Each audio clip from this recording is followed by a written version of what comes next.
دا ملګری تپوس کوي چې کله موبایل منګه په ګوته باندې اړو او زمنګه او دس نوي نو په دې کې قرآني آیاتونه راځي نو هغه اړولو باره کې څه حکم دی؟ نو جواب دا دی چې قرآن پاک آیاتونه د دې ټچ کول که په موبایل باندې وي او که په قرآن پاک کې وي یا بل یو کاغذ باندې وي نو بغیر د اودس نه جایز نه دي. نو چې قرآن پاک تلاوت تاسو کوئ په موبایل کې او پاڼه اړوئ نو هغې دپاره اودس ضروري دی. دا ملګری تپوس کوي چې ما د یو کس نه اوریدي چې څوک د شپې الف لام میم سجده او سوره الملک ووایي نو که په دغه شپه کې دی مړ شو نو د قبر د عذاب نه به الله پاک ول نجات ورکوي. نو دوی وایي چې آیا دا خبره صحیح ده او که صحیح نه ده؟ نو جواب دا دی چې بالکل حدیث پاک کې داسې راغلی دی چې نبی اکرم صلی الله علیه وسلم به په خپل باندې د ماخام نفس د ماسختن نمخ کې سوره الف لام میم سجده او سوره ملک به وی او به فرمایل چې څوک دا وی الله تعالی به د قبر د عذاب نه ساتي. نو د ټولو نه افضل او بهتره خبره ده چې بنده دغه دوه صورته د ماخام او د ماسختن په میاس کې وی که د عذر په وجه باندې پاتې شي نو د ماسختن نفس ویل شي. دا ملګری تپوس کوي چې زما په صوابای کې جواب دی او زه د ملکن نرازم تقریبا 100 کیلومتر لار ده. صوابای کې هفته کې 15 ورځې صوابای کې او بیا واپس کلی تزم نو زه به صوابای کې مونږ سفرانه کوم او کو پورا وکوم. نو جواب دا دی چې تاسو به صوابای کې مونږ سفرانه کوئ. دا خو تاسو د خبرې جواب وشو. او د دینه پس د سفر باره کې د داسې قسم صورتحال مطابق مسله دا ده چې کله یو کس د جاب په سلسله کې یا تعلیم په سلسله کې داسې یو ځای ته لاړ شي چې هغه د علاقې نه د سفر په مسافت باندې وي او د هر هفته واپس راځي نو دی به هلته کې سفرانه موسکی. خو چې کله دی هغلته کې چې کوم ځای کې د تعلیم یا جاب دی او الته کې د په یو وخت کې په یو پیره باندې 15 ورځې د اقامت په نیت باندې تیرې کړې نو دی به اوس الته مقیم شي. بیا ردی نه پس کده دغه جاب یا تعلیم په سلسله کې اخ کا ځای ته لږ وخت د پاره اومزي نو دی به الته پوره موسکی. خو تر څو پورې چې د الته کې 15 ورځې د اقامت په نیت باندې یو پیروم نی تیری کړي نو تر هغه پورې دی په هغه ځای کې مسافر حسابيږي. دا ملګری تپوس کوي چې زما یو دوست هغه مانه تپوس کو چې ما سره موبایل کې غانې بجانې دي نو آیا زه په دې کې قرآن پاک ډاونلوډ کوم او واچوم او کوانه چوم؟ نو جواب دا دی چې دلته کې سوال الټا شوی دی چې کوم سیز په موبایل کې د اچولو وو نو د هغې باره کې خو تپوس کیږي خو چې کوم سیز نه دی اچولو نو هغې باره کې تپوس هم پکار دی. سوال اصل دا دی چې په موبایل کې غانې بجانې اچول دا ډاونلوډ کول او ساتل دا جایز دی او که نه دی جایز؟ نو د دې جواب دا دی چې خپل موبایل د داسې قسمه خرافاتونه او د داسې قسمه لا یعنی او ناجایزو کارونو نه پاک ساتل پکار دی. غانې بجانې اوریدل دا پسړه کې نفاق او منافقت له داسې ترویج ورکي او داسې زرغونه ورکي لکه څنګه چې اوبو سره فصل خکېږي. نو موبایل کې قرآن پاک بشک اچول پکار دی د هغې تلاوت هم کول پکار دی او د موبایل کې قرآن پاک اچولو د پاره موبایل پاک ساتلو هم پکار دی. که یو سړی په موبایل کې قرآن پاک نه ډاونلوډ کوي نو هغه د پاره هم په موبایل کې غانې بجانې ساتل دا ناجایز دی، بالکل ناجایز دی. د دې هیڅ قسمه گنجائش نشته جی. دا ملګری تپوس کوي چې کله مای ټیلینار اووې نو هغې یو 15 سوالات راولیږي بیا د هغې جوابات چې کله ټیک وي نو بیا هغې تعالی انعام کې څه MB درکوي. دا ملګری دا وایي چې بعضې ملګري د ګوګل نه هغه سوالات او جوابات راوالي او هغې ته یې ولیږي، نو هغې چې کله صحیح وي نو هغې وله جواب کې ایم بي ورکوي. نو آیا د دغې ایم بي استعمالول څنګه دي؟ نو جواب دا دی چې دا یو انعامي سکیم دی، یو انعام ورکول دی، نو په دې کې څه حرج نشته. البته په داسې قسمه سرګرمو کې خپل وخت ضایع کول نه دي پکار. د دې په ځای باندې که زمونږ دا کشران او لکان د معاشرې دپاره څه مثبت کار وکړي نو دا به ډېره زیاته ښه خبره وي. دغه ایم بي دغه فضولیاتو کې استعمالول د دې تپوس پکار دی چې دا ثواب دی که ګناه دی، جایز دی که ناجایز دی. نو اکثر زمونږ چې کوم نوجوانان دي نو هغوی په فضولیاتو کې خپل نیټ هم استعمالوي، نو دغه هم د سوال یو څیز دی. نو د ګناه په کار کې او په ناجایزه څیزونو کتلو کې ایم بي استعمالول دا په خپله باندې یو لوی ګناه دی، د دې نه ځان ساتل پکار دی. دا ملګری تپوس کوي چې که د سحر مونځ کې بنده 2 رکعت باندې ناست وي او پوه نشي یو 3 رکعت تپاسي نو څه طریقې کار وي؟ نو جواب دا دی چې کله د 3 رکعت تپاسېده او څو پورې د سجده نی کړي 3 رکعت کې او د تیار شوندې به واپس راځي. که 3 رکعت کې سجده وکړه نو بیا به دی ورسره یو رکعت بل وکړي او آخره کې به سجده سهو وکړي. دا 2 رکعت به فرض شي او 2 رکعت به نفل شي. سجده سهو کول ضروری دي ځکه چې سلام واجب هغه د خپل ځای نه رستو شو، نو د واجب په رستو کېدو باندې هم سجده سهو واجبېږي. دا ملګری تپوس کوي چې ما څه ځمکه اخیستې وه نو د هغې پیسو نیټه هم پوره شوې ده، هغه قرضدار هم تقاضا کوي، نو که زه د بینک نه یو 30 लाख روپۍ 5% باندې راوالم نو دا جایز دی او که ناجایز دی؟ نو جواب دا دی چې دا خو ظاهره خبره ده چې بینک نه قرض راغستل او 5% باندې دا سود دی او دا حرام دی او ناجایز دی. نو د دې نه اجتناب پکار دی. کوشش وکړئ الله تعالی نه دو غواړئ، الله تعالی به له انتظام وکړي، د یار دوست نه د ملګرو نه څه لږې پیسې راغونډې کوي او هغوی له پورهوالی وکړئ.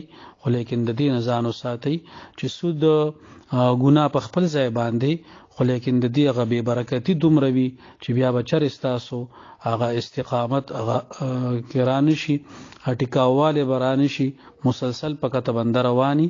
نو دا خو په خپل ځای یو قباحت دی، خو لیکن سود نه ځان ساتل مکمل طور ضروری دي او داسې قرض مه رالیږي. دا ملګری تپوس کوي چې منګه دوبۍ کې یو نو زمونږ بعضې ملګري اولامبي په تولیه باندې چې ځان اوچ کړي نو هغه تولیه په سر باندې واچوي او مونځ پې کوي. نو آیا دا جایز دی او که دا جایز نه دی؟ نو جواب دا دی چې مونځ کې الله تبارک وتعالی مخې ته ودرېدل دي، لږ غوندې د وقار نه او درون خوږ ودرېدل پکار دي. داسې قسمه لباس چې هغه مهذب نه وي، معزز نه وي، د داسې لباس مونځ کې اختیارول دا مکروه دي. نو داسې بالکل نه دی کول پکار چې نور هیڅ نه وي او صرف تولیه وي، نو که په هغې باندې سر پټ کړی شي نو بیا خو ښه ده. خو لیکن که ټوپای سهولت وي، نن سبا الحمدلله هر ځای کې یو انسان کوشش کوي نو موجود کېدی شي ټوپای اغستی شي. نو د دې نه اجتناب پکار دی، د دې په ځای باندې پاکه صافه باوقاره ټوپای استعمالول پکار دی. دا ملګری تپوس کوي چې ما ستاسو نه مخکې تپوس کړی و، زما نه په ګاډي باندې په غلطۍ کې یو کس لګېدلی و، نو تاسو ما ته ووی چې دې کې 80 روجې دي. نو زمونږ وړی یو مدرسه کې سبق وي، هلته به ورته استاذ ویلي وي چې 80 روجې نیسي او که 80 مسکینان مړی نو دا هم صحیح ده. نو ما ته د دې مسلې وضاحت وکړي. نو جواب دا دی چې کله د انسان نه په غلطۍ باندې قتل وشي، د اکسیډنټ دا قتل دا هم په قتل خطا کې راځي. نو د شریعت د طرف نه په ده باندې 2 قسمه احکامات لازم شي. یو ته دیت ویل شي چې هغه د مقتول د ورثاو سره تعلق ساتي، په دې ځای کې هغه زمونږ زیر بحث نه دی. او دویم کفاره ده. الله تبارک وتعالی په دغه کس باندې چې کومه کفاره فرض کړې ده نو هغه ډومبي صورت کې د غلام آزادول دي. نو چې کله غلام نوی لکه په دې زمانه کې نو بیا الله تعالی فرمایل فصيام شهرين متتابعين په د باندې 2 میاشتې روزي دي متواتر بغیر د سناغینا. نو دا تاسو ته ویل شي. اوس سوال دا دی که چېرې یو کس د 2 میاشتو روزو په ځای باندې 80 مسکینانو له خوراک ورکي نو آیا دا کافی ده او که دا کافی نه ده؟ نو چې دا خبره ارچا کړی ده بې بنیاده خبره ده، بالکل غلطه خبره ده. په دې کس باندې 2 میاشتې روزي نیسل دا فرض دي، دا د الله جل شانه حکم دی. او که چېرې او دې کې داوم ده چې مسلسل نیسل دي، که یو ورځ پکې د ناغراله که د هر څه د وجې نوي که د بیمارۍ د وجې نوي یا سبل څه عذر راغی نو بیا به د سر نه روزي نیسي. که چېرې د روزو طاقت نه لري، مثال په طور باندې داسې بیمار دی چې روزي د کال 12 میاشتو کې د پاره نیول ممکن نه دي، یا انتهایی بوډا دی، نو بیا د هغې فدیه ورکول شي. خو لیکن دا د 80 مسکینانو د خوراک خبره دا په دې ځای کې بالکل بې بنیاده ده. دې خبرې طرف ته توجه مه کوئ، خپل روزي شروع کوئ چې الله جل شانه درنه دا بوج کم کیږي. دا ملګری تپوس کوي چې د 40 ماشومه وي یا د 1 میاشت 2-3 ماشومه وي او هغه په مور باندې یا پلار باندې یا بل چا باندې واړه بول وکي، نو د هغې د پاکۍ به څه طریقې، آیا دغه کپړې پلیتې شوي او که نه؟ نو جواب دا دی چې ماشوم کله په چا باندې واړه بول وکي نو دغه کپړې پلیتې دي، او چې څنګه د پلیتۍ د پاکولو طریقه ده نو په هغه طریقه باندې به دغه کپړې پاکول شي. په اوبو کې وینځل پکار دي، نه چوړول پکار دي. څنګه چې نور نجاستونه او د پلیتونه کپړه پاکول شي دغه شان بردینه کپړه پاکول شي. دا ملګری تپوس کوي چې یو کس ما ته وایي چې ما توډيري بابا لبوزه چې زه د هغه نه غوښتنه وکم. نو دی یو تپوس دا کوي چې د باباګانو نه غوښتنه کول جایز دي او که نه؟ او دویم دا چې که زه هغه بوزم نو زه په دې کې ګناهګار یم او که به نه یم؟ نو جواب دا دی چې د الله تبارک وتعالی نه علاوه که ژوندی انسان وي او که مړ انسان وي د هغه نه دعا کول دا ناجایز دي او حرام دي. ځکه چې ورکولو والا که اولاد دی که صحت دی، هغه ورکولو والا صرف او صرف الله جل شانه دی. د خیر او د شر مالک هغه دی. دا غنه علاوه د بل چانه داسې دعا کول لکه څنګه چې بنده د خدای پاک نه دعا کوي نو دا حرام دی او دا په شرک کې راځي. البته که چېرې یو کس د یو بزرگ په وسیله باندې سوال کوي نو د هغې گنجایش موجود دی.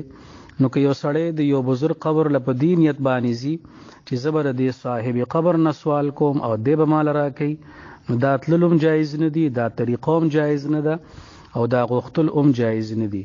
او کنه په دې نیت باندې ځي چې دا د الله تعالی مقرب بندگان دي، نږدې بندگان دي او زه به د دوی په وسیله باندې سوال وکم، نو د دې تلو جواز هم شته او په احادیثو کې د دې ثبوت هم شته. نو که په لومبنۍ طریقه او په لومبنۍ نیت باندې ځي نو بیا خو د سره تلل هم نري پکار، بلکې دې منع کول پکار دي. په صحیح طریقه باندې زمونږ مسلمان رور دی په یول پکار دي، او که په دې دویمه طریقه باندې په دویم نیت باندې ځي نو په دې کې څه حرج هم نشته، که تاسو ورسره لاړ شئ نو څه مسله هم نشته. دا ملګری تپوس کوي چې زمونږ یو ملګری دی هغه د برف یعنی د واورې کاروبار کوي او د هغه مخکې نه 1 کروڑ وغیره روپۍ مارکیټ کې بند دي. هغه ما ته ووی چې ته ماله 25-30 لاک روپۍ راړه او زه به برف راړم، نو د یو بلاک په سر باندې به تاله 15 روپۍ کمیشن در کوم. نو دی دې باره کې تپوس کوي چې دا قسمه کاروبار جایز دی او که جایز نه دی؟ نو جواب دا دی چې کله د هغه مخکې نه پیسې په یو کاروبار کې بند دي، تاسو ورسره څه مقدار کې پیسې بندوي، نو د دې مطلب دا شو چې دا د شراکت کاروبار دی. اوس هغه د شریک مال نه بلاکونه راړي، وور راړي، برف راړي، نو دا خبره داغه زمونږ سمجھ کې نه راځي چې تعالی بزو په یو بلاک باندې 50 روپے کمیشن در کوم. کمیشن څه مطلب؟ تاسو خو پاغي کې څه عمل دخل نشته، کارو برف به اغرړی، تاسو صرف دوره کړی دي چې پیسې هغه سره انویسټ کړی دي، پیسې هغه سره کاروبار کې لګولې دي، نو تاسو د پاره د کمیشن څه صورت خو نه جوړیږي. البته د دې مطلب دا کې دی شي چې هغه تاسو له د یو برف چې کوم سلوي یا غبلاک وي نو د هغه په سر باندې تاسو له 50 روپے ګټه درکول غواړي، دا مطلب جوړې دی شي. نو په داسې طریقه باندې دا ګټه ناجایز ده، بلکې دا به تاسو یو بل سره کینی، نو تاسو به یو بل سره معاهده وکړئ چې یو برف چې کوم سل دی یا هغه بلاک دی نو هغه 100 روپے ګټي، نو چې 100 روپے ګټي نو ته پکې 100 اخلي او هغه له پکې 100 ورکوي. نو په دغه طریقه باندې فیصدي مقرر کړي د ګټې د پاره، نه هغه جایز دی. فکس پیسې مقررول دا جایز نه دی. دا ملګری تپوس کوي چې د دوو سجدو میس کې څه دعایه کلمات ویلو په شریعت کې اجازت شته او که نشته. نو جواب دا دی چې د دوو سجدو میس کې که کلم مقوي نو د دعایه کلمات ویلو بالکل اجازت شته. په نفلو کې بغیر د څه کراهت نه دا ویل جایز دي. البته فرض کې د نبی اکرم صلی الله علیه وسلم نه منقول نه دي، لیکن فقها وی چې چونکه نفلو کې نبی علیہ الصلوۃ والسلام دعا کړې د دوه سجدو میس کې، نو که فرضو کې سوکو کې نو دا مباح دي او جایز دي. او زه تاسو ته دې کلیپ پسې د سنن ترمذی او حدیث پاک هم درلېږم، هغه کې بچ نبی علیہ السلام د دوه سجدو میس کې کوم دعا کوله نو هغه دعا هغه کې ذکر هم ده. نبی علیہ الصلوۃ والسلام به دا دعا ویله: اللهم اغفر لي وارحمني واجبرني واهدني ورزقني. دا ملګری تپوس کوي چې کله په یو کس باندې گاډه کلټی شي او هغه زخمی شي نو په هغه وخت کې هغه وایي کچره الله تعالی بچ کړم او خوشم نو زب یو غوي علالوم. نو دی وی چې اوس هغه خش نو په هغه باندې غوي علالول لازمی دي، کداغه په ځای باندې د هغه عمر قیمت هغه یو مدرسه کې ورکی نو صحیح ده. نو جواب دا دی چې دا منخته ده او د منختي کداغه غوي ورکی او علی خلق لغوخه ورکی نو صحیح ده، او کردی برابر قیمت صدقه کوي نو صحیح ده. تاسو یو خبره وکړه او هغه دا چې مدرسې لور کی نو چون کې دا د منختی پیسې دي د دې ورکول په منخته کون کې باندې واجب دي. نو دا د مدرسې په تعمیر کې نوی جایز، د جماعت په تعمیر کې نوی جایز، او نو مدرسه کې کور کوي نو هغه ته تاسو بیا وضاحت کوي چې دا د منختی پیسې دي، نو داسې قسمه پیسې بیا د طلباو لنګر ته اړيږي. نو مدرسه کې هم ورکول شي او چې څوک د زکات مستحق وي نو هغه ورکول جایز دي. کټول یو کس لور کوي نو صحیح ده، او که لګي لګي ورکوي نو څه مسله نشته. دا ملګری تپوس کوي چې ما پرون ماسپخین موس کو په یو ځای کې نو جمعات نو ما ځان ته پزمکه باندې کاټن خور کو. یو ملګری ما ته وی چې دلته ستا موز نه کیږي، جمعات ته ورشه. ما ورته وی جمعات لري دی بلکې جمعات شته نه دلته. بیا ما ته وی چې دا تا کاټن خور کړی دی نو په دې موز نه کیږي بلکې جانماز ضروری دی. نو د دې باره کې تپوس کوي چې د شرعي حکم څه دی. نو جواب دا دی چې داسې قسم صورتحال کې چې مسجد لري وي نو پزمکه باندې مسکول جایز دی. بیا که خالص مکه وی او پاک وی نو په خالص مکه باندې مسکول جایز دی. که څه کپڑا وی جانماز وی نو پاغي باندې جایز دی.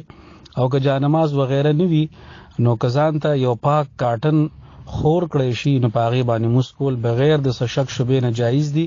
او که پاغي تصویر نه وی یا نور داسې د شریعت نه خلاف سیز نه وي نو جایز دی پاغي باندې. ستاسو د ملګری دا خبره چې د موز د پاره جانماز ضروری دی نو دا خبره صحیح نه ده. عام حالاتو کې د جانماز اهتمام پکار وي، خو چې کله په یو ځای کې د جانماز سہولت نه وي نو بیا په تشزمه کې باندې مسکیږي. که څه کاټن وغیرہ خور کوي نو پاغي باندې مسکول جایز دی. دا ملګری تپوس کوي چې منګه دوبۍ کې کار کوو دلته کې کله چاله سکار کوو نو اکثر هغه غیر مسلم وي نو هغه موږ له د خوراک څه شی راکړي اوبه راکړي چای راکړي څه روټۍ راکړي نو د هغې خوراک زموږ دپاره څنګه دی نو جواب دا دی که چېرې تاسو ته یقین وي چې دا اوبه پاکې دي دا چای چې ده نو دا پاکه ده یا د خوراک یو څیز دی نو دا پاک دی نو بیا خو د هغې استعمالول او خوړل جایز دي البته د غوښې باره کې لږ احتیاط کوئ که د غوښې پوخ شوی سالن درکوي یا غوښه درکوي نو چونکې هغې غیر مسلمه دي هغې علاله باندې کلمه نه وایي او د شرعي طریقه باندې د حلالي اهتمام نه کوي نو د غوښې استعمال ته مه کوئ او نور جایز دي جي دا ملګری تپوس کوي چې یو کس 4 رکعات سنت کوي په 2 رکعات باندې هغه په اتحیاتو کې نه ناسته نو 3 رکعات پسې به د اتحیاتو باندې کینی او کنه آخره کې صرف سجده سهو وکي نو منځ شوی دی نو جواب داده چې کله په 2 رکعات باندې قاعده پاتې شو نو د دې نه پس 3 رکعات باندې قاعده باندې بده نه کینی آخره کې چې سجده سهو وکي نو منځ صحیح شي دا ملګری تپوس کوي چې منګه جمعات کې قرآن پاک راغستلو ته نه پریږدي نو موږ د هغې په وجه باندې په خپلو موبایلو کې قرآن پاک اچولی دی او ګاډي کې موږ ځو نو موږ تلاوت کوو موبایل کې نو آیا د دې دپاره اودس کول او پیزار وباسل ضروری دي او که ضروری نه دي نو جواب دا دی چې کله هغه قرآن پاک داسې شکل باندې وي په موبایل کې چې تاسو ته په سکرین باندې حروف ښکاري نو بیا هغې ټچ کولو دپاره اودس کول ضروری دي باقی پیزار وباسل د آدابو نه دي که څه مشکل او حرج نه وي نو که تاسو پیزار وباسئ په ادب باندې کینئ نو ډیره بهتره ده او که مشکل وي سفر کې څه عذر او ګرانوالی وي نو که بیا تاسو پیزار په خپو وي نو تلاوت کولو کې څه حرج نشته جي دا ملګری تپوس کوي چې کله بنده موس کوي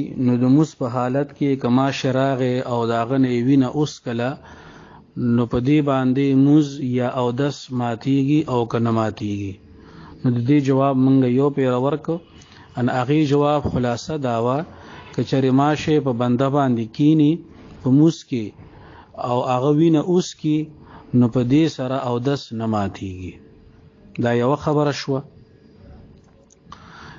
کله نه کله داسې اومشي چې بنده هغه ماشي له غزار ورکی نو هغه ماشي مړ شي او هغه د وینې نه پړسېدلې وي نو هغه وینه په کپړو لګي یا د بدن په یو حصہ باندې ولګي نو د دې تپوس اگر چې نو شوه خو مونږ د دې جوابوم ورکو چې کچره داسې صورتحال وي نو بیا او د سم نه ماتيږي او موز نه ماتيږي نو دا د ماشي د مړولو دا خبره دا پکې مونږ اضافي وکړه ستاسو د سوال تر حد پورې چې کوم خبره و نو هغه واضح ده چې کماشه په موس کې بنده باندې کینی وینه تی اوس کی نو په دین او 10 ماتيږي جی او نه په موس ماتيږي السلام علیکم ورحمت الله وبرکاتہ د دې باره کې د شریعت یو قاعده مخې ته کې خودل پکار دي چې کوم یو کس د یو کار په باره کې تنخواه علي نو اغلا په هغه کار باندې د بل چانه مشروط پیسې اغستل د رشوت په زمره کې راځي ډاکټر چې کله د سرکاري ناسوي نو د حکومت تنخواه علي که پرایویټ ناسوي نو د مریض نفیس اخلي نو د حکومت نه تنخواه یا د مریض نفیس اغستل دا د دې خبرې مطلب دی چې دی به مریض ته معیاري او د هغه د حالت مطابق دوايي لیکي اوس په دې کار باندې د حکومت نه تنخواه علي د مریض نه فیصلي او د بل چانه مطالبه کوي نو د مطالبه صحیح نه ده او د دې پوره کولم صحیح نه دي لہذا داسې قسمه ډاکټرانو سره لین دین کول دا جایز نه دی په دې بنیاد باندې چې د خپل کار تنخواه په خپل باندې ملاويږي دا ملګری تپوس کوي چې میډیکل ریپ والا نوکرۍ او دوی کې جاب کول څنګه دي، ځکه چې میډیکل ریپ کې چې کوم کس جاب کوي نو د ډاکټر له ومځي، د هسپتال ته ومځي، هلته ډاکټرانو ته خپل د کمپنۍ پراډکټس ښیي او بیا د دې دپاره چې ډاکټر د دې د کمپنۍ دوايانې خلقو ته ولیکي، نو هغې دپاره ډاکټر دپاره د مختلفو پیکجونو آفر هم کوي، ګاډي ورله ورکوي، د بهر ملکونو ټور ورله ورکوي. نو دا طریقې کار دی. نو د دې شرعي حکم څنګه دی؟ نو جواب دا دی که چېرې دغه کمپني چې د کومې کمپنۍ دی تشهیر کوي او ډاکټرانو لځي او هغې مایله کوي دې طرف ته چې زموږ د کمپنۍ دوايانې ولیکئ، که دغه کمپنۍ والا دوايانې معیاري وي او د مریض دپاره په قیمت په لحاظ سره هم ښې وي او ډېرې ګرانې نه وي، نو په داسې قسمه نوکرۍ کې څه حرج نشته. باقي ډاکټر له دا لالچ ورکول دا د رشوت په څومره کې راځي، نو دا کار پکې جایز نه دی. او که چېرې کمپنۍ غیر معیاري وي، چې کوم معیاري کمپنۍ دي د هغې په مقابله کې د دوی دوایي کمزوري وي یا هغې ریټ ډېر زیات سیوا وي، نو بیا ډاکټر له ترغیب ورکول چې ته مریض ته دا دوایي ولیکه او د هغې ترغیب په وجه باندې هغه له لالچ ورکول، نو بیا داسې طریقې کار جایز نه دی. بیا د دې نه ځان ساتل پکار دی. دا ملګری تپوس کوي چې 10 تولې کالي باندې به څومره زکات راځي؟ نو جواب دا دی چې تاسو مارکیټ کې معلومات وکړئ چې یوه توله د 100 روپو ده، نو هغې له په 10 کې ضرب ورکوي، نو چې 100 لکه روپۍ د هغې نه رالی، نو 1 لاک روپو پسې 2,500 روپۍ زکات ورکوي. جي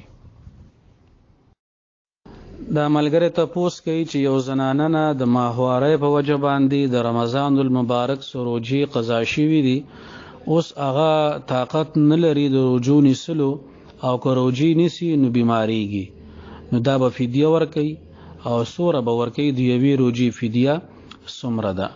نو جواب دا دی چې د دې زنانه دپاره اصل حکم د روژو قضا نیسل دي، فدیه ورکول نه دي.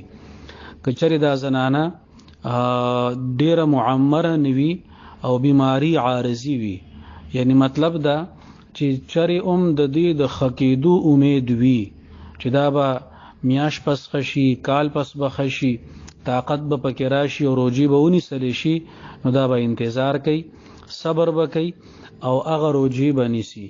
خو لیکن که چېرې دا د عمر داسې حصې ته رسیدلی وي چې د دوباره د صحت امید کم دی یا بیماری داسې وي چې هغې نه د صحت امید کم دی او د کال 12 میاشتو کې دا په هیڅ موسم او په هیڅ قیمت روژه نشي نیسلی، نو دا به بیا د یوې روژې بدله کې 2 کیلو غنم یا د هغې قیمت دا به فدیه ورکوي. دې سره دا خبره یاد ساتل پکار دي که چېرې دې فدیه ورکړه د 6 روژو یا د هغه روژو چې په دې باندې قضا وي او بیا د هغې نه پس الله تعالی دې له صحت ورکه، دې له طاقت ورکه او په دې کې د روژو نیسلو طاقت راغی، که په ژمي کې وي یا په بل موسم کې، نو هغه فدیه چې کومه دې ورکړې ده هغه به صدقې ته واړېږي او په دې باندې به دوباره روژې نیسل لازم شي. دا ملګری تپوس کوي چې دا پټو کې کومې ونې بنده خرڅې کی، نو د هغې د زکات باره کې موږ ته تفصیل ووایئ. نو جواب دا دی چې پټو کې کومې ونې بنده کری بیا هغه خرڅوي، نو د هغې صورتونه په شریعت کې مختلف دي، نو د هغې په وجه باندې موږ یو څو صورتونه چې کوم عموما زموږ په علاقه باندې موجود دي نو د هغې بیان کو، نو هغې نه به انشاءالله تعالی خپله مسله تاسو ته معلومه شي.